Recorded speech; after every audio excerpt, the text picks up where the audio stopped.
What is popping, gamers? Nihilism is, at least in my experience, and from talking to other people, what usually takes people's philosophy virginity. Of course, there's much more depth and layers to it that you can discover and discuss later on, but the very basics and essence of nihilism, or at least how it's commonly referred to popularly, like in existential nihilism, is very basic and natural to have thought about at least once in your life. Maybe it led to your emo phase and discovering Evanescence and Linkin Park. Maybe it made you a euphoric atheist debating poor unsuspecting religious innocents on Reddit. Maybe it made you a depressed and anxious mess and you're still struggling with what you unveiled. It can have very different effects on different kinds of people, depending on how you cope. One way of which is apparently turning into a blue tormented centaur. Today we will talk about one of the most interesting Dota 2 heroes in my opinion, Leshrac. Leshrac, Tormented Soul, is an entity born from the heart of nature, a liminal being that exists half in one plane of existence, half in another. By this they mean he exists both in the physical terrene plane and the astral plane.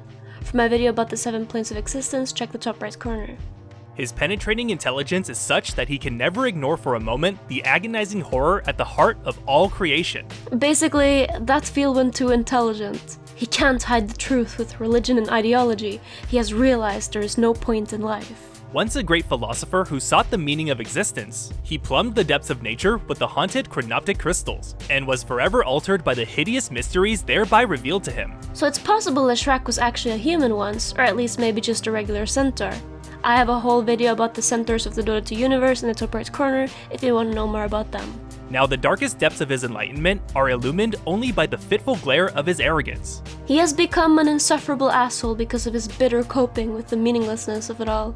Like other elemental characters, he is completely at one with nature, but in his case, it is a nature lurid and vile. He alone sees the evil truth of reality, and has no use for those who believe the cosmos reserves a special reward for those who practice benevolence. Basically, he sees no point in being nice because there's no higher purpose or meaning to life. Being kind won't get you to heaven or reincarnate you, etc. So, that's the basics of his lore. He was a philosopher who discovered there's no meaning to life, basically becoming a nihilist, and in the process turned into a monster inside and out. Now, before we move on, let's define nihilism before some smartass gets triggered. To put it simply, it is the belief in nothing. Whether that means no god, no meaning, rejecting authority, or believing there is no creator. But all of them are kind of similar and have in common that it's an ideology, or lack thereof, where you don't believe in higher power. There's many different kinds, such as for example existential nihilism. On Wikipedia, it reads as follows.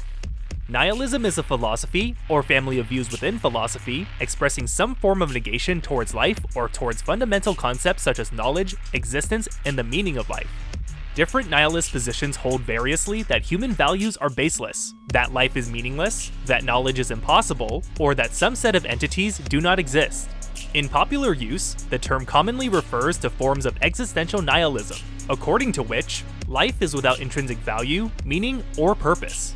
Other prominent positions within nihilism include the rejection of all normative and ethical views, moral nihilism, the rejection of all social and political institutions, political nihilism, the stance that no knowledge can or does exist, epistemological nihilism, and a number of metaphysical positions, which assert that non-abstract objects do not exist, metaphysical nihilism, that composite objects do not exist, Mariological nihilism, or that even life itself does not exist. And to put this all into the context of this video, what Leshrac discovered is likely that there is no creator, there is no god, and thus there is no meaning to it all.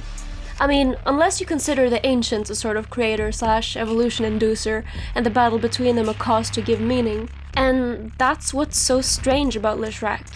One would think that after such a discovery that he wouldn't care about the defense of an ancient, and his bio says nothing about why he's there. Even heroes like Alchemist have a reason to be there, in his case to collect rare things like body parts for his potions. Is Lesh just there to dab on people he considers less intelligent just because he's an edgelord who thought about life for a second? Leshrac has a few interesting voice lines that reveal some of his philosophy. An end to it all is all I desire, that I might learn what worse mysteries the impurities veil. The truth of nature is torment, suffering, and decay. But only the wisest see this, which is to say, only Leshrac. Every moment of existence is a torment to me, and to all others, if only they saw the truth.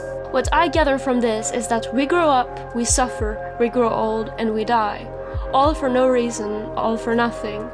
Is that why Leshrac feels so much torment from his discovery? The truth of nature is torment, suffering, and decay.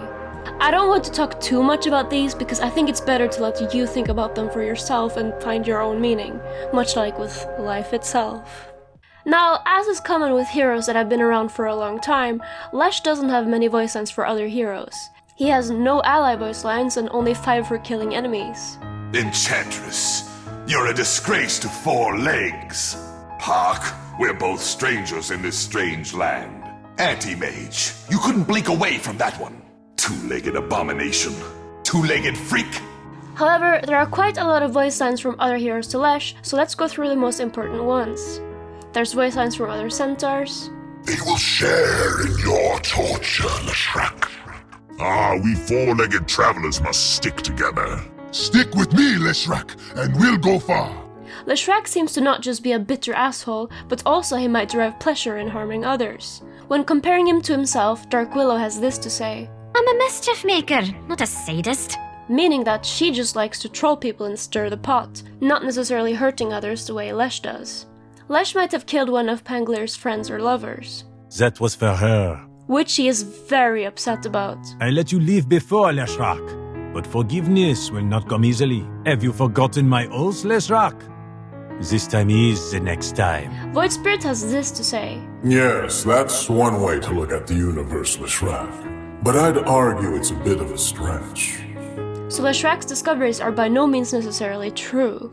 Of all the new heroes, everyone seems to really dislike him. Mark my words, Leshrac. When this is done, you're a dead man. A lot of people are going to thank me for this one. She means for killing him. One weird line is from Hoodwink. Bro, she is not going to be happy that I killed you. Oh well, she already had it out for me anyway. Not sure what to make of this one. Who is she talking about? Maybe a future female hero that's buddies with Lesh? So one cool thing about Lesh is comparing him to Enchantress. Let's hear her lore. Ayushta appears to be an innocent, carefree creature of the woods, and while this is certainly true, it is hardly the sum of her story. She well understands the suffering of the natural world. She has wandered far and fared through forests bright and drear, in every clime and every season, gathering friends, sharing news, bringing laughter, and healing wherever she goes. For in worlds racked by war, forests are leveled for the building of ships and siege engines, and even in places of peace, the woods are stripped for the building of homes, and as fuel for countless hearths. Ayushta hears the pleas of the small creatures, the furtive folk who need green shade and a leafy canopy to thrive. She lends her ears to those who have no other listeners. She carries their stories from the wood to the world, believing that her own good cheer is a kind of enchantment that can itself fulfill the promise of a verdant future. There's also a few voice lines from other heroes to her asking about her true form. Whatever happened, Enchantress? Did you forget your true form? Enchantress, did you choose that form yourself? Lone Druid is incredibly old, prehistoric even, and tasked with keeping the seed that will grow the planet after civilization has fallen. Spirit Breaker is able to travel between the planes, including the astral plane which Leshrac is halfway in. So for an ancient being, and an otherworldly one, to be asking Ench about her true form is very interesting to me. This, coupled with her altruistic need to care for nature, makes me think she is no ordinary deer centaur. Maybe she is the reincarnation of the goddess of nature, Viridicia. I talk all about her in my Nature's Prophet video, which you will find in the top right corner, but basically, in Nature's Prophet's lore, Viridicia used her own life force in order to spring forth vegetation on Earth. However, she was concerned that when she died, no one would be there to protect her sprouts, so she swallowed one special seed that produced the Nature's Prophet. And yeah, sure, he does protect the woods a little bit, but he is no enchantress. So we're a nihilist such as Leshrac, who has completely lost all hope and purpose, actively hurts others and destroys. You have the yin to his yang in Enchantress. She is always nice, always looking out for every little insignificant creature, always blissfully ignorant. They are both centaurs obsessed with nature, except one protects it, one rejects it. One became a tormented nihilist from his discoveries about creation, whereas the other is possibly the reincarnation of a creator. Both can't be true because they contradict each other, but then again, neither may be. Void Spirit says Leshrac's conclusion is a stretch, and no one but Nature's Prophet remembers Viridicia, so she might not even be real. Leshrac and Enchantress are by far one of my favorite ships. Now, this all begs the question, is Lesh right? Well, nihilism can turn you into a miserable slob, a tormented soul, sure. But the way I look at it, nihilism is actually liberating. If there is no point in anything, you could say, why do anything? But you could also say, frick it, then I might as well do everything. Fear of hell makes people avoid sinning. But if there is no hell, you can sin as much as you want with no consequence. And what hell really is other people. A nihilist who believes in no ideals, no authority, no meaning, has freed themselves from being afraid of other people's judgment. Why care what anyone thinks if nothing matters, right? So you might as well shoot for your dreams, do something crazy, be fearless in pursuing what you want. Because if you end up not succeeding, the worst thing that could happen is failure. But failure, and the shame from it, is only a thing if you care what others think. You have only one life, so why spend it serving some higher power?